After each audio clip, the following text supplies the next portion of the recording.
Demorei, mas cheguei. E que rodada divertida, cara. Que rodada cheia de entretenimento, de viradas, de lances emocionantes.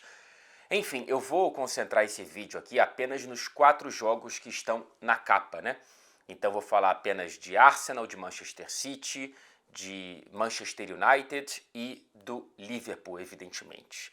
Eu vou começar a minha análise, eu coloquei a ordem aqui em uma progressão de emoção dentro das partidas ou de surpresas, acho que as duas perspectivas são atendidas aqui pela ordem do vídeo, por isso vou começar pela vitória do Arsenal para cima do Luton Town.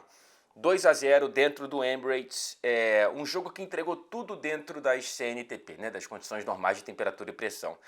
O Arsenal foi lá, poupou os jogadores, foram 5 atletas que o Arteta rodou, o Saka não pôde jogar com uma pancada, mas enfim, não parece ser nada sério.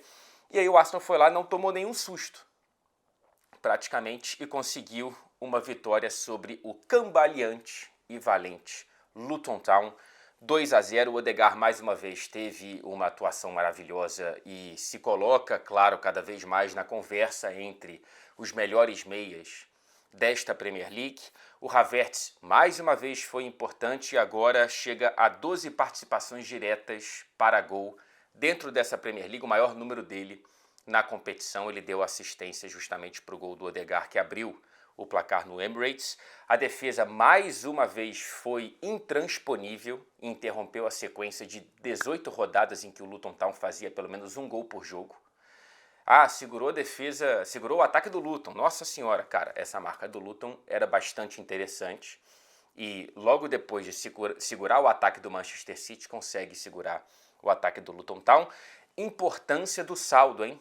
Essa defesa anda, claro, de mãos dadas com os gols feitos, mas, cara, a defesa do Arsenal, que é disparada a melhor da Premier League, está fazendo uma diferença para um critério de desempate que pode ser importante na definição desse título. O Arsenal tem um saldo de 6 gols a mais do que o Liverpool e de 10 a mais do que o Manchester City. O que foi um ponto diferente, tudo isso que eu falei aqui é o mais do mesmo, que é maravilhoso para o torcedor do Arsenal nessa estabilidade que a equipe vem entregando, principalmente desde a virada do ano. O que eu trago de diferente aqui, que o jogo trouxe de diferente, foi a grande atuação de Emil Smith-Rowe. Cara, se o Smith-Rowe tá feliz, eu tô feliz, eu torço muito para que ele reencontre o caminho que todo mundo esperava que ele fosse traçar na carreira, né? Ainda é muito jovem, ainda tem muita carreira pela frente. Tomara que consiga uma estabilidade física para que a estabilidade técnica o acompanhe. Foi apenas a 3ª titularidade dele dentro dessa Premier League, a primeira desde janeiro. E esse foi o melhor jogo do Smith-Rowe com a camisa do Arsenal há muitos anos, tá? Assim, foi muito bom. Acho que ele inclusive ganhou o prêmio, né, da transmissão ali da Premier League inglesa, da transmissão inglesa da Premier League, de melhor em campo. Foi muito bem. Muito importante para o primeiro gol, muito importante para as conexões ali daquele Arsenal, enfim. Num jogo em que tanta gente foi poupada, é bonito a gente ver quem ganhou chance, conseguindo abraçá-la. E eu espero ver mais do Smith-Rowe nessa reta final de competição, nessa reta final de temporada, claro, incluindo a Liga dos Campeões que está chegando, hein? O Manchester City passou por cima do Aston Villa, e aí está um degrauzinho acima de emoção para cima do Arsenal, muito por conta do adversário, né? Foi a primeira vitória do Manchester City dentro dessa Premier League contra qualquer um dos componentes do G5. Vinha em 6 jogos, não. Vinha de 4 empates e 1 derrota? Não, 5 empates e 2 derrotas e agora conseguiu a vitória, enfim, algo assim. E consegue essa vitória para cima do Aston Villa, dando o troco do atropelo que sofreu lá em Birmingham no turno, e consegue essa vitória mesmo poupando Haaland e De Bruyne. Ou foi porque poupou Haaland e De Bruyne? Essa discussão ela sempre existe, como que o City fica mais móvel, principalmente sem o Haaland, mas o De Bruyne, que não vinha bem desde a recuperação da 2ª lesão dele nessa temporada, não foi uma ausência sentida, até porque a gente teve o brilho de Phil Foden, o protagonista do Manchester City nessa temporada, ao lado de Rodri, que também brilhou. O Foden consegue o 2º hat-trick dele dentro dessa Premier League. Cara, Impressionante ver a evolução do Foden. Eu acho uma história muito bonita, né? Um garoto da região, torcedor do City desde moleque, realizando o sonho de tantos garotos e garotas e conseguindo ser um herói, né? Para esses torcedores, e chega à marca mais goleadora da carreira, 21 gols marcados pelo Phil Foden nesta temporada, cada vez mais meia. E isso eu acho bonito. E é um problema para o Guardiola, porque o Foden joga melhor justamente onde o De Bruyne brilha. Então, não tem como o Foden ser titular à frente do De Bruyne ainda. Ok, isso é uma conversa bem para mais tarde. Mas já existe uma certa passagem de bastão em curso, vai? Não sei se algum dia o Foden vai ser tão brilhante quanto o De Bruyne, mas o De Bruyne tem contrato até o fim da próxima temporada e o Foden está sendo claramente preparado já há bastante tempo, ganhando cada vez mais ferramentas para lidar com essa posição muito mais 360 como meia do que algo quase que só 180 de um ponta, e ele está cada vez mais confortável e mostrando um faro de gol muito interessante. O Foden, a tendência é que cada vez ele colecione melhores números de participações diretas para gol, numa carreira que está só começando, ele tem 23 anos apenas, gente. E o Rodri, cara, enfim, né, mais uma vez desfilando, camisa para dentro do calção, gravata e etc e tal, marcou, deu uma assistência lindíssima para o segundo gol do Foden e alcançou o jogo de número 64 sem perder com a camisa do Manchester City de maneira consecutiva. É um negócio monstruoso. O Rodri é o melhor volante disparado do planeta na temporada. Mas assim, disparado, não tem ninguém que se aproxime no retrovisor. Ninguém, absolutamente ninguém. É o melhor volante disparado do planeta. Aí você vê ali talvez o Rice, né? Acho que é esse o debate. Fora da Inglaterra, eu não consigo ver ninguém que sente próximo desses dois. Eu queria destacar também a partida do Gvardiol, tá? Já critiquei tanto o Gvardiol aqui, nunca de maneira definitiva, mas pontualmente, né? Que não era um bom começo dele com a camisa do Manchester City. E tinha toda uma questão de ele não jogar de lateral há muito tempo, há 2 temporadas. Ele vinha jogando de zagueiro no Leipzig e agora tem que jogar de lateral. E ele foi muito bem, assim como já tinha ido contra o Arsenal. O Gvardiol teve uma partida muito segura. O Villa ameaçava o City, tanto é que fez um lindíssimo gol de contra-ataque no primeiro tempo, o gol do Duran. E o Gvardiol matou muitas quase chances parecidas do Villa de contra-ataques que se formavam e o Gvardiol conseguia matar ali quase que na nascente. Liverpool 3, Sheffield United 1. Cara, quem olha assim pensa, o Liverpool foi lá e, caramba, conseguiu sofrer um gol do Sheffield United, mas beleza, foi uma vitória tranquila, como prevíamos, né? Eu e meio mundo olhávamos para essa partida e pensávamos, cara, é hora do Liverpool fazer saldo, né? Lembra do saldo, da importância do saldo que eu citei há pouco? E foi, cara, um teste para cardíaco, como diria o glorioso Galvão Bueno. Quem diria, hein, que o Liverpool passaria por isso contra o Lanterna em Anfield? E já começou de maneira estranha, né? A primeira grande chance do jogo foi do Sheffield United. O James McAtee, ele perde um gol na pequena área para uma belíssima defesa do Kelleher. O primeiro susto ali. Mas dali em diante, cara, o Liverpool domina o jogo a ponto de terminar com 83% de posse de bola. Só que foi um domínio que criou, claro, oportunidades, mas não criou uma imensidão, assim, de que, pô, caramba, a sensação não foi de que o Liverpool deveria ter goleado, como já o fez tantas vezes nessa Premier League. Não sei se você concorda. Então foi um controle de jogo que consegue abrir o placar aos 17 minutos num lance que mistura sorte, bobeada e raça, né? A sorte daquele lance acontecer, a bobeada clara do goleiro do Sheffield United e a raça do Darwin Núñez de lutar por aquela bola. E ele consegue de bumbum fazer o primeiro gol do Liverpool na partida.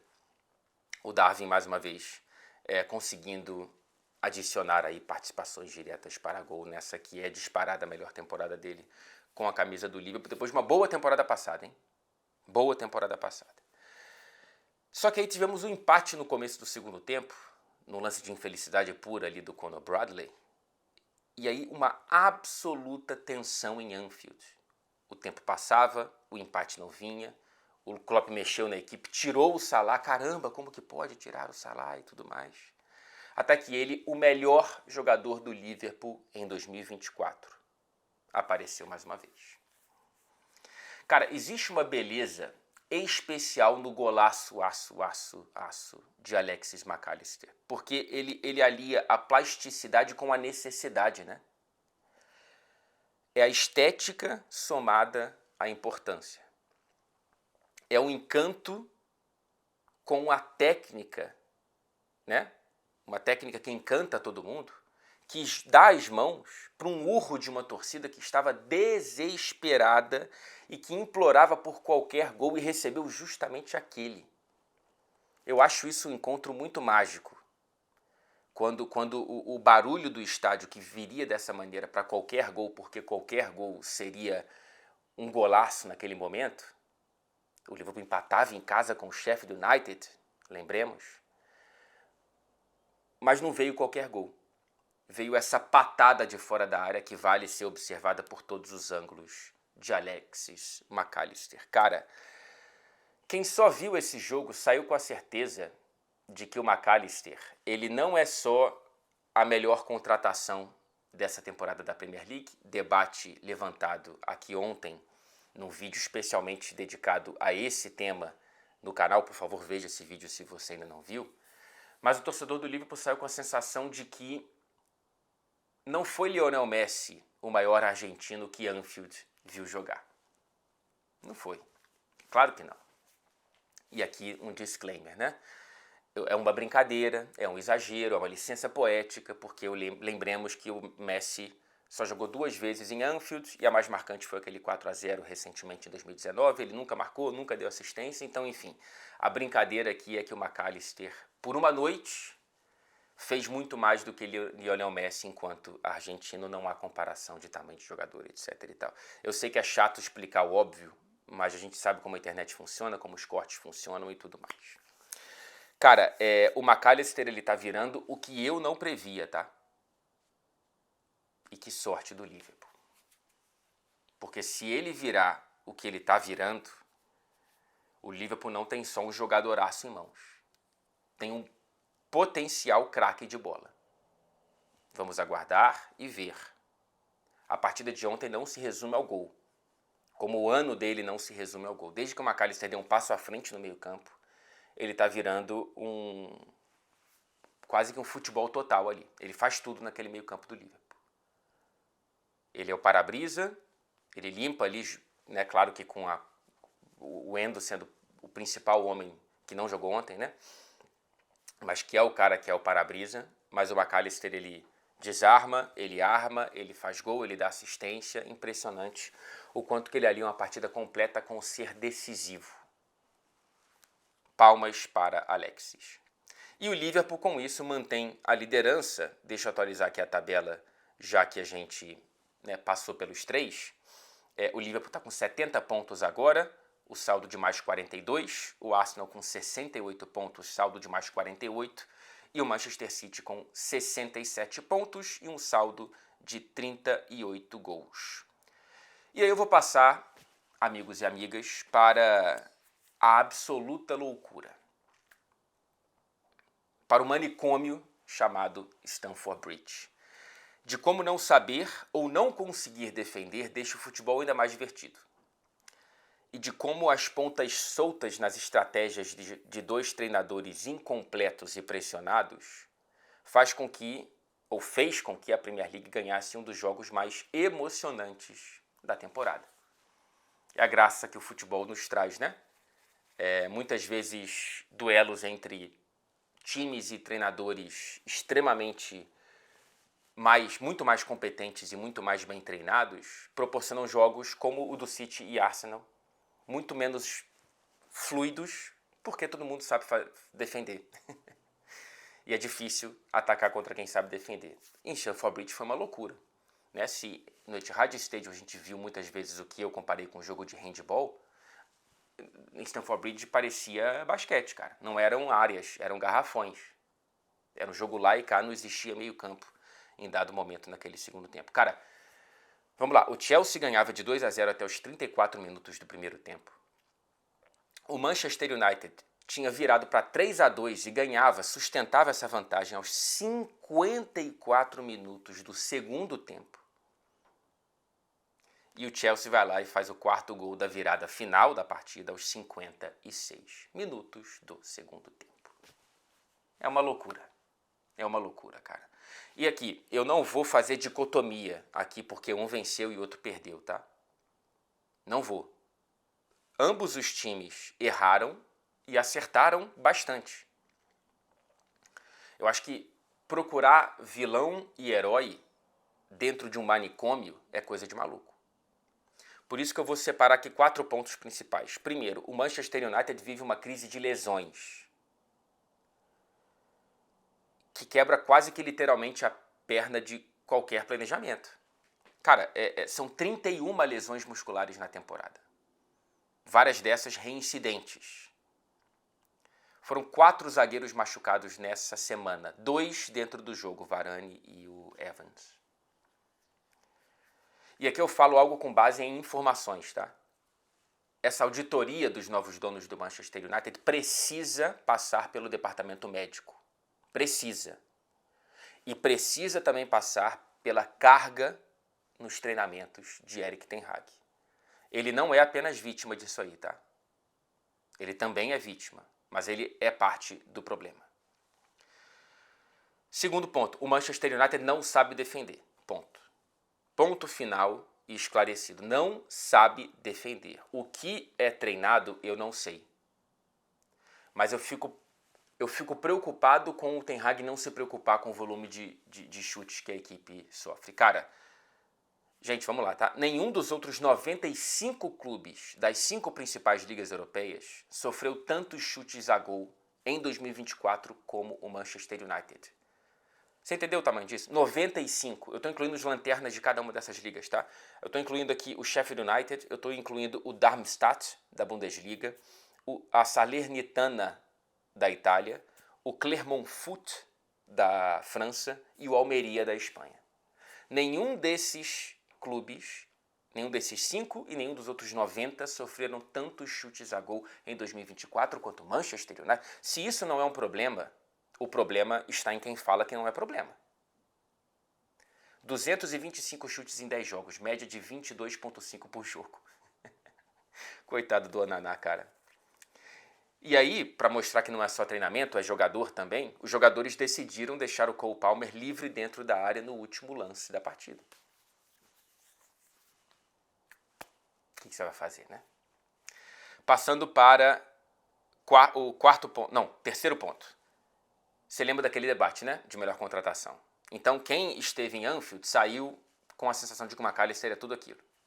E quem esteve em Stamford Bridge viu o Palmer tirar um hat-trick do chapéu. Cara, assim, não foi uma atuação maravilhosa. Se o McAllister teve uma atuação completa, o Palmer não teve. Eu sei que é estranho falar isso de quem marca 3 gols e é absolutamente determinante para o resultado. Ele faz um primeiro tempo muito, muito, muito bom. O segundo tempo estava muito tímido, errando muitos passes ali, por mais que fossem erros em tentativas que pareciam boas, mas eram erros, até que o Manchester United dá de presente para ele 2 lances para que ele completasse o hat-trick, virando o placar para o Chelsea. E, cara, a temporada do Cole Palmer ela é muito, muito séria. É um jogadoraço. Ele fez 3 gols num jogo em que ele atuou pior do que em várias outras partidas que ou ele não marcou ou marcou apenas um. De qualquer forma, e eu não vou entrar aqui na celeuma de que gol de pênalti vale menos, isso aí é coisa de, enfim, não consigo entender porquê, o Palmer está brigando pela artilharia da Premier League, tá? Tá ali, entre os vice-artilheiros, e eu mostro aqui a tabela para vocês. 16 gols marcados por Cole Palmer, empatado com Salah, Solanke, Watkins, esses A2 de Haaland, e acho que a artilharia a briga, se a gente quiser estressar, pode ir até o Bukayo Saka, mas talvez não vá, né? Talvez fique aí, incluindo Isaac, Son e Bowen com 15. 3 gols separam esses, cara, sei lá, 1, 2, 3, 4, 5, 6, 7, 8 jogadores. Interessante essa briga nessa reta final de Premier League. O Palmer tem 26 participações diretas para gol dentro da liga inglesa. A 7ª maior marca individual de participações diretas para gol entre as 5 principais ligas europeias. A maior, se você colocar apenas jogadores de 21 anos ou menos. Repito, Cole Palmer é um jogadoraço. Para fechar, eu preciso também elogiar as atuações de Antony e Garnacho, tá? Rapidamente aqui, o Antony fez o melhor jogo dele com a camisa do Manchester United em muito tempo, talvez desde a estreia.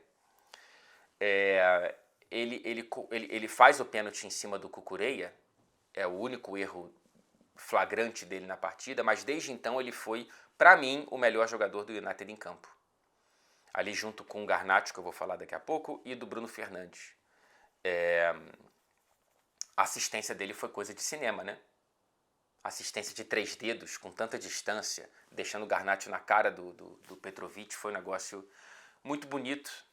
Mais uma atuação sólida nesse retrospecto recente do Antony, que já tinha marcado contra o Liverpool, próximo adversário, inclusive, no mesmo estádio em Old Trafford. O Garnacho faz 2 gols e, cara, é um garoto com uma personalidade do tamanho das celebrações de quem copia Cristiano Ronaldo, de quem ganhou da torcida a mesma música do Cristiano Ronaldo. É bonito isso, né? É bonito ver a história do Garnacho dentro do Manchester United e essa evolução dele. De qualquer forma, entre o céu e o inferno, que é a vida de Pochettino, que é a vida do Ten Hag, o Chelsea está lá na briga por vagas em competições europeias. E o Manchester United se afastou, e eu acho que de maneira definitiva, da briga por vaga na próxima Liga dos Campeões. Vamos dar uma olhada na tabela como que está dentro desse cenário que deve dar vagas europeias até a 7ª colocação, onde nesse momento está o West Ham com 45 pontos. Já existe aí um gap de 9 pontos entre Manchester United e Tottenham, considerando que a 5ª vaga da Premier League vai mesmo dar vaga para a Liga dos Campeões, o que não é certeza. Então acho que o Manchester United tem que pensar em Europa League. E aí podemos incluir o Chelsea e até o Wolverhampton, né, colocando aí uma distância de 3 pontos, ou seja, de uma rodada, mais ou menos, se a gente olhar para o saldo, talvez mais, nessa briga pela 7ª colocação, que inclui 5 equipes entre West Ham e Wolverhampton. Enfim, temos muita coisa para ser disputada nessas 8 rodadas finais da Premier League. Nesta próxima rodada, neste fim de semana, os 3 candidatos ao título jogam fora de casa. O City visita o Crystal Palace, o Arsenal visita o Brighton e o Liverpool visita o Manchester United. Até domingo, traremos aqui as análises dessas partidas.